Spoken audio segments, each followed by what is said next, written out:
દોસ્તો, કેમ છો? તો આજે આપણે જવાનું છે પાવાગઢ. તો અત્યારે આપણે સુરતથી નીકળી ગયા છે, વડોદરા પહોંચ્યા છે. તો વિડીયોમાં બન્યા રહેજો અને નવા આવ્યા હોય તો વિડીયોને લાઈક અને ચેનલને સબસ્ક્રાઈબ કરી દેજો.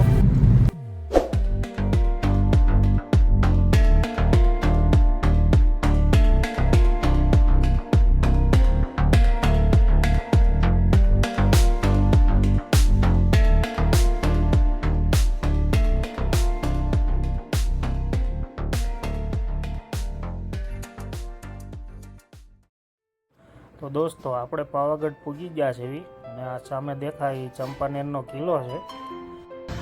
તો પર્સનલ વ્હીકલ ઉપર નથી લઈ જવા દેતા આજે રવિવારના દિવસે, બાકી આડા દિવસે લઈ જવા દેશે.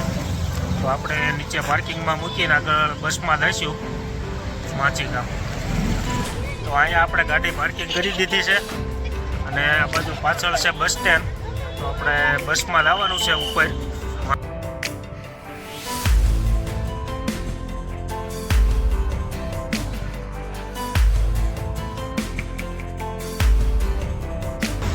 પાવાગઢ પોલીસ ચોકી, અહીંથી આપણે ઉપર જવાનું છે. તો રોપવેમાં જવું હોય તો અહીંથી જવાનું હોય છે. આ ગેટ નંબર 1 છે અને જેને દાદરા ચડવા હોય એને અહીંથી. તો આપણે રોપવેમાં નથી જવાનું અને દાદરા ચડીને જવાનું. 1800 પગથિયા છે તો આપણે દાદરા ચડવાના, બરાબર ને? તો ચાલો આપણે દાદરા ચડવાનું ચાલુ કરી દઈએ. અહીંયા લખેલા 1800 પગથિયા છે કંઈક 2200 જેવા. અહીંયા આપણે માતાજીના પગે લાગીને આગળ વધીએ. તો હવે દાદરા ચડવાનું ચાલુ કરી દીધું છે આપણે. હજી શરૂઆત છે એટલે વાંધો નથી, આગળ જઈને જોઈએ છે કેમ થાય છે. 200 દાદરા સીડ્યા છે, હજી 300 પગથિયા સીડ્યા છે. અહીંયા રોપવે સ્ટેશન છે. જેને રોપવેમાં જવું હોય અને 150 રૂપિયાની ટિકિટ લેવાની હોય છે. એમાં આવવા જવાનું 2 આવી જાય છે. વાંદરા બેઠા છે, વાંદરા બેઠા છે.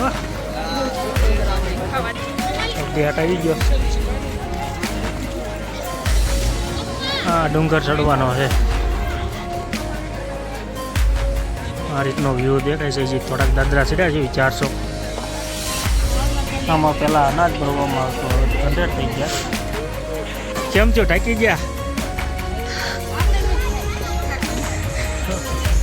આ બાજુ ભદ્રકાલી મંદિરનો રસ્તો છે. 650 પગથિયા કમ્પ્લેટ.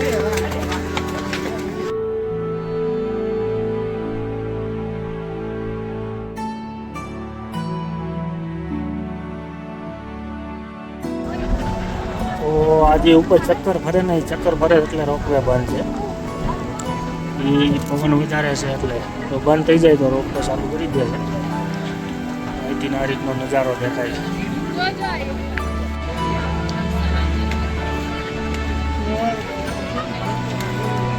બાકી નજારો જોયા જેવું. વાદળાની ઉપર આવી ગયા છે. હજી લાલ લાલ દેખાની ચોંદડી બાંધેલી છે ગ્રીલે.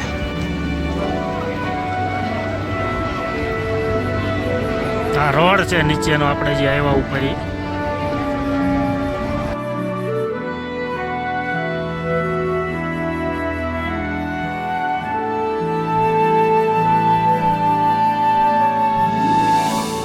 તો હવે આ રોપવે ચાલુ થઈ ગઈ છે.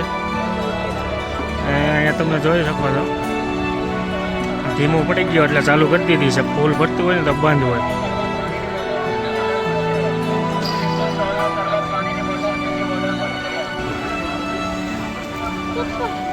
આ રીતનો વ્યૂ દેખાય છે.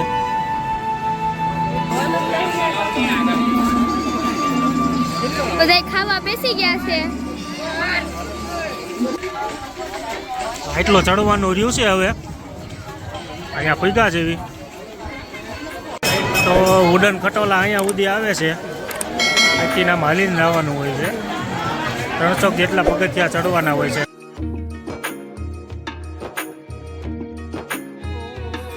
આપણે આ દુધિયા તળાવે ઉગી ગયા છે. આ તળાવનું નામ દુધિયું તળાવ છે. એનું પાડી દુધિયા કલરનું છે.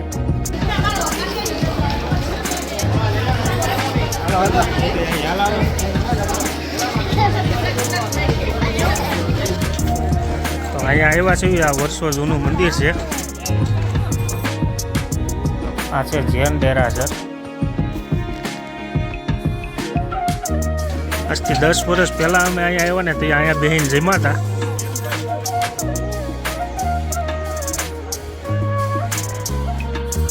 જે દાદરા નો ચડી શકતા હોય આ પાલકીમાં બેહીને માતાજીના દર્શન કરવા જાય છે.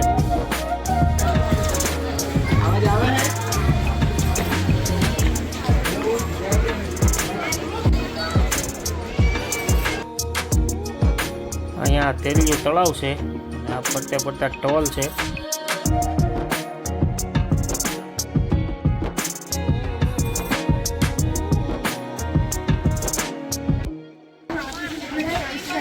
આ છે જૈન મંદિર. તમને દર્શન કરાવી દો અહીંથી.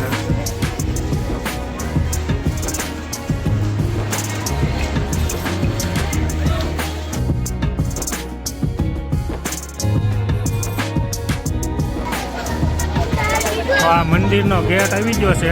હવે આટલા પગથિયા આપણે ચડવાના છે.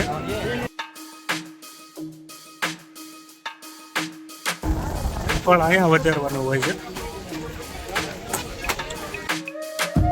51 શક્તિપીઠમાંથી એક શક્તિપીઠ આપણે અહીંયા પાવાગઢમાં આવેલી છે. જ્યાં પગનો અંગૂઠો પડ્યો હતો એટલા માટે અહીંયા શક્તિપીઠ કહેવામાં આવે છે. આ છે અન્નપૂર્ણા ભવન. ત્યાં 20 રૂપિયામાં જમવાનું મળી રહેશે.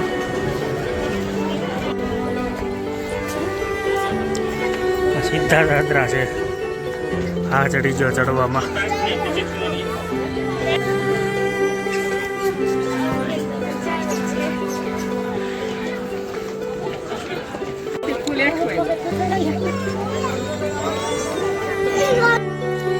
બે 2051 પગથિયા ચડી ગયા છે.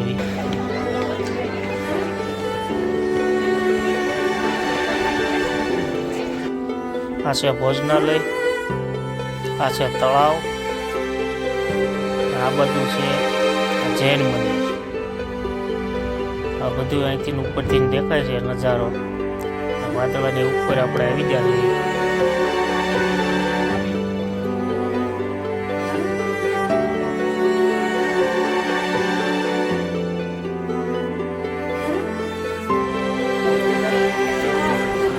પાણી બરાબર.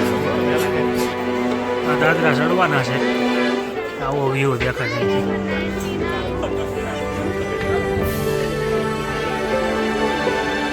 તો આપણે વાદળાની ઉપર આવી ગયા છે. અહીંથી આવો નજારો દેખાય છે.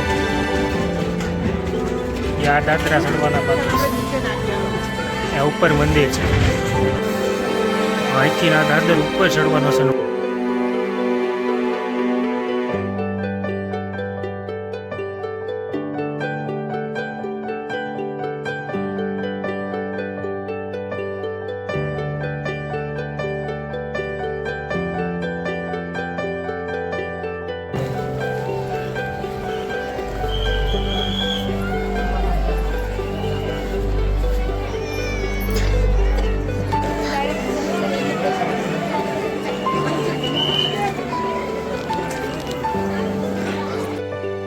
વચમાં બિરાજમાન કાળકામાં છે.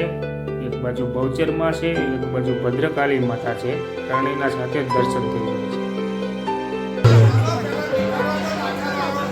માય ભક્તોને નમ્ર વિનંતી છે થોડી વાર ઉભા રહેશે. માતાજીના ધારનો સમય છે. ઘરેથી લાવેલો પ્રસાદ પોતાની જાતે માતાજીને ધરાવવાનો છે.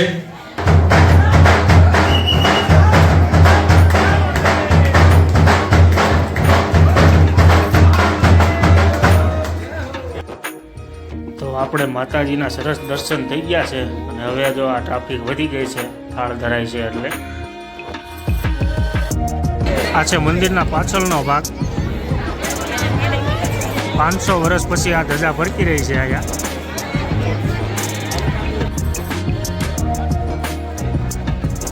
મંદિરના પાછળના ભાગમાં અહીંયા પ્રસાદનું કાઉન્ટર છે.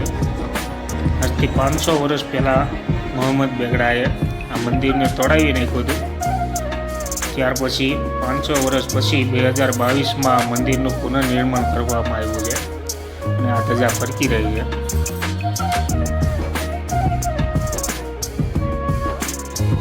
તો આ બાજુથી એને ઉપર આવવાનું છે. અહીંયા દર્શન મંદિરના કરીને આઈપા નીચે ઉતરવાનું છે. ઉતરવા માંડ્યા છે. પાછળ મંદિર છે. આ બાજુ નીચે ઉતરવાનું છે ને અહીંયા મંદિરનું કામ ચાલુ છે. ત્યાંથી આ રીતનો વ્યૂ દેખાય છે.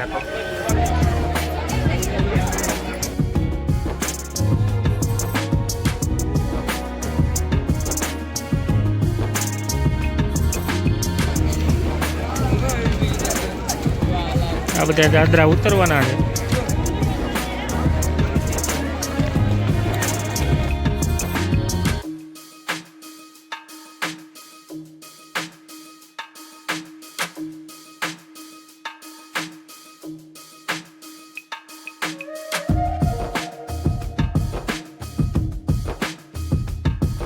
તો આપણે નીચે ઉતરી ગયા છીએ. વિડીયો પસંદ આવ્યો હોય તો લાઈક અને ચેનલને સબસ્ક્રાઈબ કરી દેજો. આવજો. Tata bye bye.